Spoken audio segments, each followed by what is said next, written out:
Do French farmers compete on a level playing field? In Beyond Business, we look at their claims that rules on pesticides are stacked against them. They blame the European Union, but EU officials point the finger at France. Beyond Business, en France 24, en France24.com.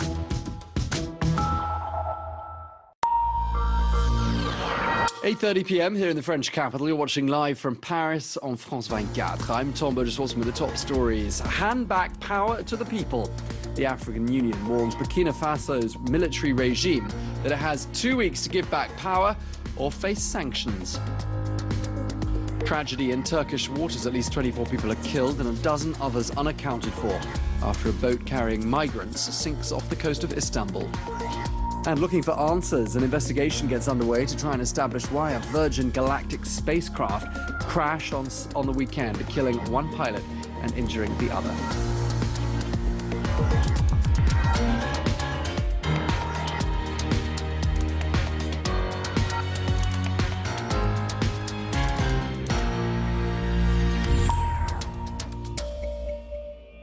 Good evening. Moscow has today given its backing to Sunday's separatist vote, which was held in eastern Ukraine. The Russian Foreign Ministry says that the vote in Donetsk and Luhansk could help restore stability to the region, but the EU and the US say it violates Ukrainian law and it undermines what was already a very fragile ceasefire. Well, results from that vote in Donetsk appear to be giving the separatists a clear victory. Sunday's vote in eastern Ukraine has been dismissed by its critics as a fraud from beginning to end. They cite the absence of international monitors to verify the process and result, and allege that voters could have cast several ballots each, while opposition or alternative political parties were not allowed to campaign. Ukraine's central government declared the vote an illegal farce that put September's fragile ceasefire in jeopardy. The so-called voting process itself looks like an event staged for the Russian media. Moscow alone has backed the vote in the international community, saying it gives elected representatives the chance to restore stability in the region. For the pro-Russian separatists who've declared themselves independent of Kiev, the election was a defiant victory. Kiev has to come to terms with the idea that Donbass is not part of Ukraine. They may disagree with this, but they can't deny it. Whether they will recognize the result of our vote or not is Kiev's problem. We decided for ourselves.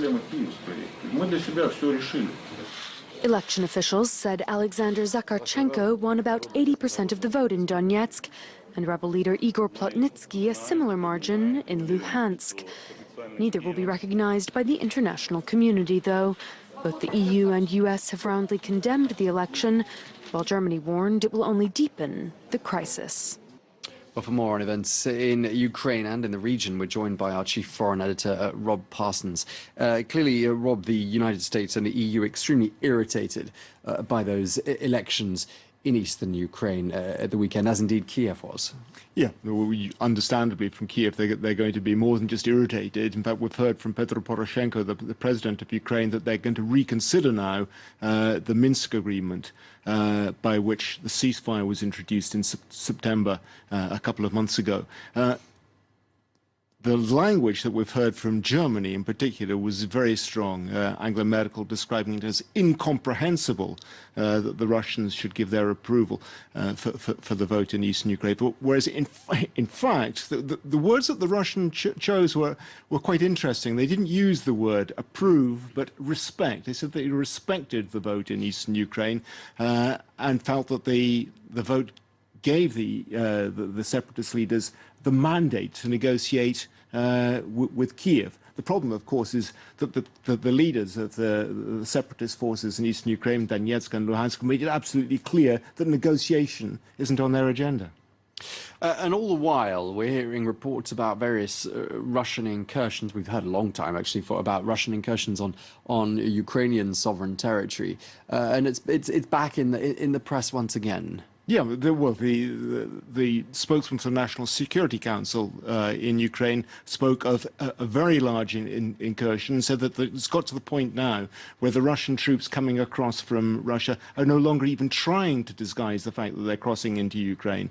NATO, too, has spoken about an alarming increase in cross-border incidents. And today, the OSCE, which monitors the border, said that one of its drones, which it uses to try to monitor the border, was fired on by separatist forces. Clearly, the situation is very dangerous. There were reports just yesterday of a large number of vehicles moving towards Donetsk airport, where there have been clashes for the last couple of months, intensive clashes for the last couple of months, despite the ceasefire between Ukrainian forces and the separatist forces. So there is a build-up, what appears to be going on, and the alarm has been deepened by the fact that the separatist leaders, both in Donetsk and Luhansk, have been talking about extending their territories beyond the existing vague border lines to include Mariupol, the city in the south of the region. Indeed, alarming events there. Thank you very much indeed, our Chief Foreign Editor, Rob Parsons, for bringing us up to speed on what's going on there in eastern Ukraine. Now, after a violent crackdown on protesters, the head of Burkina Faso's military regime is this Monday promising a consensus. This as protests continue in the capital, Ouagadougou, protests which have been focused around the headquarters of the national television station. Well, the army stepped in to fill the power vacuum which was left by Blaise Compaoré, who was forced to resign last week following violent demonstration at his attempt to extend his 27-year rule. Well, Lieutenant Colonel Isaac Zida has been named as interim head of state, but the army's takeover has added to what was already a strong sense of anger. Well, the UN, the US and the EU have all called for power to be handed back to civilians. And the African Union says that if that doesn't happen within the next 2 weeks, the country will face sanctions. Well, France 24's Jonathan Walsh is following events for us in Ouagadougou. He joins us now. Bring us up to speed, Jonathan, on what's been going on behind closed doors, because there's been a lot of talks going on there in the capital where you are. Absolutely, Tom. And things today have really moved forward between the opposition and Lieutenant Colonel Zida, who was designated by the army to lead the country. Zida this morning made a statement and said that he was asking for a quick transition. He was okay for a quick transition that would respect the constitution. He also said that an opposition leader should be named by all opposition parties to lead a transitional body. Shortly after that, a meeting was held by all the opposition parties, and they said that they accepted the terms of Zida, that they were okay for the process that he launched this morning. All right, well, thank you for that update. France 24's Jonathan Walsh there in the capital, Burkina Faso, Ouagadougou. Thank you again. In other news, a suicide bomber in northeastern Nigeria has claimed the lives of more than 20 people today. This happened in the state of Yobe. Well, this part of the country is in the grip of unrest, which is triggered by the Sunni Muslim rebel group Boko Haram. Well, today's attack targeted a procession of Shia Muslims who are observing the Ashura religious festival. Well, Ashura is the biggest event in the Shia Muslim calendar, and it commemorates the death of the Imam Hussein, who is the Prophet Muhammad's grandson. He's believed to have been killed in battle more than 1,300 years ago. Well, as France 24's Julia Seeger now explains, the prospect of a terror attack looms large over this religious festival, in particular in Iraq. Each bag and each individual is meticulously searched.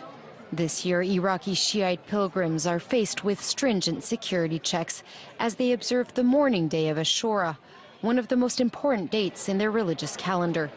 Authorities fear radical Sunni Islamic State militants could strike, but pilgrims say they're not intimidated. The road is safe, movement is smooth, and security forces are deployed everywhere. They will not stop us. All of us are ready to go and fight the militants whenever the Imam calls for it. We are not afraid of the Islamic State organization, and we are all united, God willing. We are not afraid of bombings. The road is very safe, God willing. Mourning processions are spreading all along the road, and the banner of Abu Abdallah al-Hussein will remain high. In the last couple of days, thousands of Iraqi pilgrims have flocked to the city of Karbala to commemorate the death of Prophet Muhammad's grandson, Imam Hussein.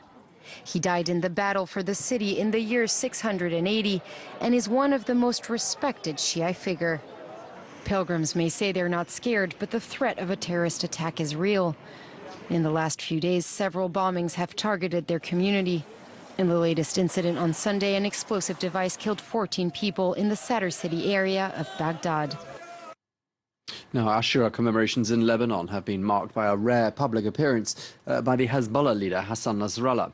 While addressing thousands of his supporters in a southern Beirut suburb, security is, of course, there extra tight. Local police have shut off the entire area because Hezbollah is planning another massive rally set to take place on Tuesday. But that's the rare sight there of Hassan Nasrallah in public on the outskirts of Beirut earlier on today. At least 24 people have died and 12 others are unaccounted for. That's after a boat carrying migrants, thought to be from Afghanistan and Syria, sank earlier on today off the coast of Istanbul. Well, a number of children were also on board that vessel, and the Turkish Coast Guard is combing the waters now, searching for survivors. France 24's Julia Seeger tells us more. The boat capsized early on Monday, just north of the Bosphorus Strait off the coast of Istanbul. On board, around 50 migrants believed to be Afghans and Syrians, including many children and women. The white vessel was first discovered by fishermen in the area who noticed floating debris and bodies. A friend of ours, a fisherman, saw bodies at sea, and as he was reporting it to Coast Guard officials, we heard it on the radio while we were preparing to cast a net. So we immediately sailed to the area, 3 to 4 miles off the coast. We saw the bodies, bags, slippers and hats floating on the water. The migrants had set off earlier from Bakirköy, an Istanbul suburb on the Sea of Marmara. Investigators also believe they were heading for Bulgaria or Romania. As the confirmed death toll rose, bodies were collected on the European side of Istanbul, lined up under blankets. Tens of thousands of migrants, especially from Africa and the Middle East, pack into often unsafe boats each year, and thousands of them drown in their efforts to enter the EU through coastal states. According to the International Organization for Migration, an estimated 3,200 migrants have died attempting to cross the Mediterranean this year alone. But despite this risk, around 150,000 others have made the trip to Europe safely in the past 10 months. Now, an investigation's underway to establish what caused a space tourism rocket to break up in flight. The co-pilot of the Virgin Galactic spacecraft was killed in that accident on Friday, and the pilot was seriously injured. Well, the conclusion of that investigation won't be known for several months, but already various theories are being put forward. 3 days on from the crash that saw his space dream come hurtling back to Earth, Virgin Galactic's founder on Monday vowed to move forward with his project. Richard Branson hit back at claims he had ignored safety warnings just hours before Spaceship Two launched its fatal test flight. We have spent many, many years building a spacecraft, a mothership, a spaceport that I think can do the job and can do the job safely. But we will not start taking people until we've finished a whole massive series of test flights and until myself and my family have gone up. And until we feel that we can safely say to people, we're ready to go. The US National Transportation Safety Board is leading a probe into the cause of the accident. They said on Monday that Spaceship Two broke apart after a device to slow the rocket's descent deployed too soon.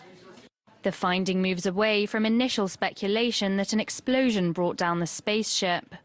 We have months and months of investigation to determine what the cause was. We'll be looking at training issues. We'll be looking at, was there pressure to continue testing? We'll be looking at safety culture. We'll be looking at the design, the procedure. We've got many, many issues to look into much more extensively before we can determine the cause. The on-site investigation in the Mojave Desert is scheduled to take up to a week. It could then be a year before a final report is released, putting Richard Branson's ambitious venture on hold indefinitely. Let's get a reminder of our top stories on France 24. Hand back power to the people. The African Union warns Burkina Faso's military regime it has 2 weeks to give back power or face sanctions. Tragedy in Turkish waters. At least 24 people are killed and a dozen others unaccounted for after a boat carrying migrants sinks off the coast of Istanbul. And looking for answers, an investigation gets underway to try and establish why a Virgin Galactic spacecraft crashed, killing one pilot and injuring another.